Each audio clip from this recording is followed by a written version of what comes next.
safe haven. On this channel, we look at matters concerning faith. We also consider issues regarding entrepreneurship. We look at health issues and other issues that pertain to the youth. In this section today, we want to look at a very demanding topic or an issue that has to do with the youth. That is pornography. As we observe, is a canker that is eating up the youth, specifically the body of Christ. And we want to address that matter in this episode and subsequent episodes. So stay glued to this channel. If you haven't subscribed yet, hit the subscribe button. Don't forget to hit the notification button so at all times when we upload videos, you'll be the first to view it. Let's see your comments in your comment section also. And having done all this, don't forget to share with your friends for it to benefit them as well. Stay glued and you will be blessed after this episode. We'll be right back.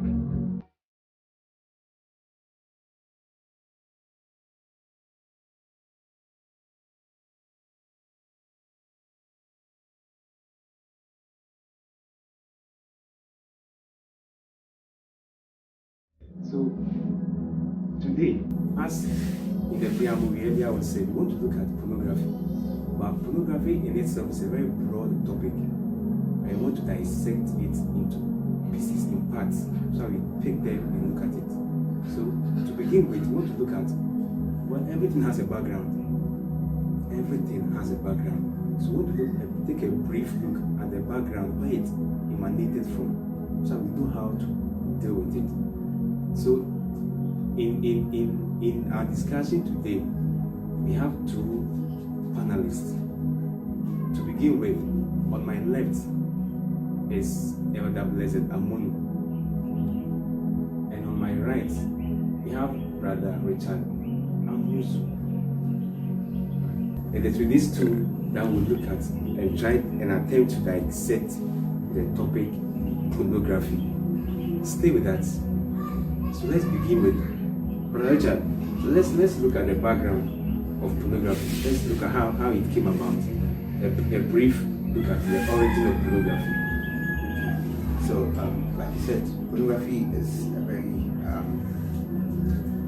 tasty and hot topic in this modern generation. But it didn't just start from now.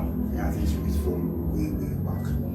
I think that if you look at the history of the modern pornography, you can go back as far as the AD 79, right?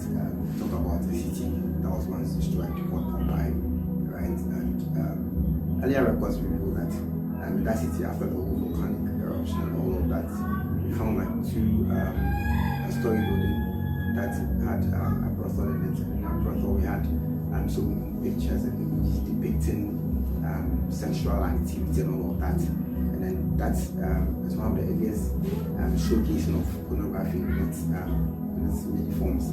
But if you look at the word pornography itself, you can look at two root words in pornography, right? We have pornai and we have graphene. Okay. Now, pornai there refers to anything sexual, refers to lust, refers to immorality, adultery, or pornai, right? And this root or Greek translation refers to prostitute, basically prostitute. And then we have the graphene, so writing. So if you put the two words together, they're looking at the writing of any literature or art form that expresses the lives of prostitutes as they knew it back in the day. So that's pornography itself. But if you look at modern world, looking at the translation of pornai, right, to our modern world, pornai can be looked at as a root word that could encompass adultery, immorality, fornication, lust, and a whole range of sexual activities, right? So basically that's the real root. But then over the years, it becomes difficult to actually pinpoint a particular start point and then look at where it went from, because different societies have different standards for pornography, right? I remember something interesting I saw at the time, right? As far back as the 18th century, when the British people invaded India. Interestingly, they broke in some of their temples and they saw various art forms of goddess that were engaged in sexual acts and all that. And to the Indian people, that was very sacred. That was very sacred. But then to the Europeans, it was so much of erotic stuff. So we can't really trace the roots all across history. People have had different standards, and as a matter of that, it's difficult to say, okay, this began from here, it began from here. But generally, we're looking at in modern time pornography as anything that shows immorality, adultery in many forms, movie, literature, and so many other forms. Okay, thank you. So, Blessed, what do you also have to say concerning the background? Wow, pornography. That's the only word when pastors are mentioned, they can close their eyes. They are so shy of mentioning that name because that's the past. The secret struggles of most Christian men and most Christian women.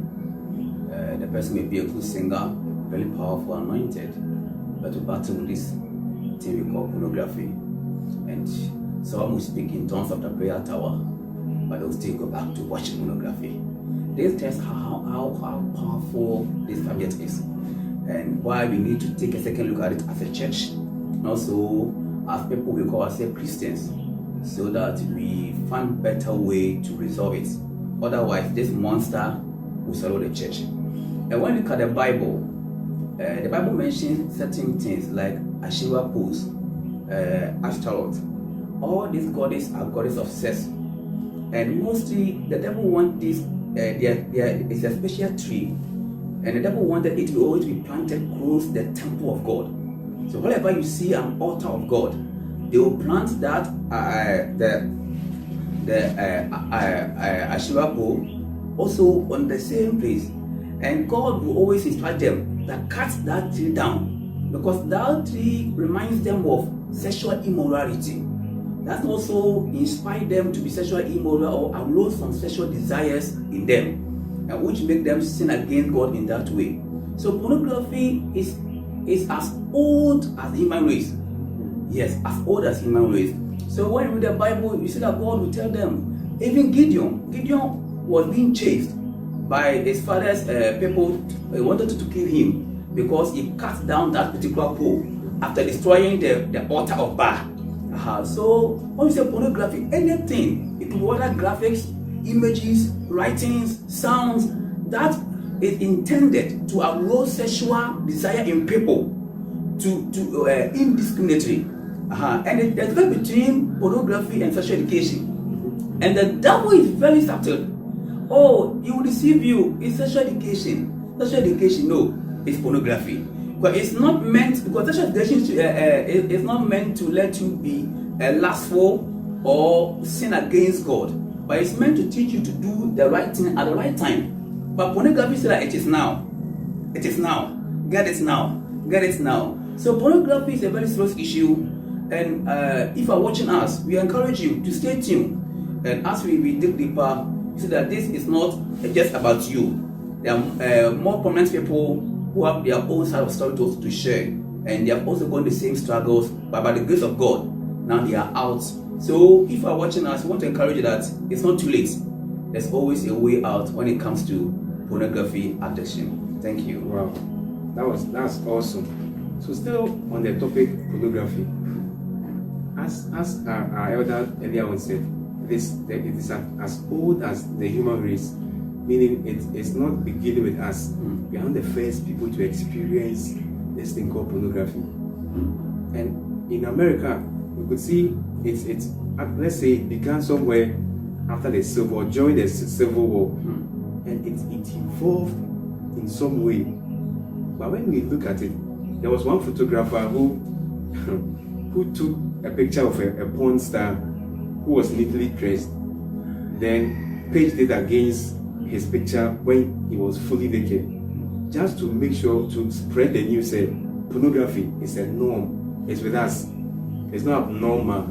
Look at this person. He's the same person doing this thing. It is very normal in our time.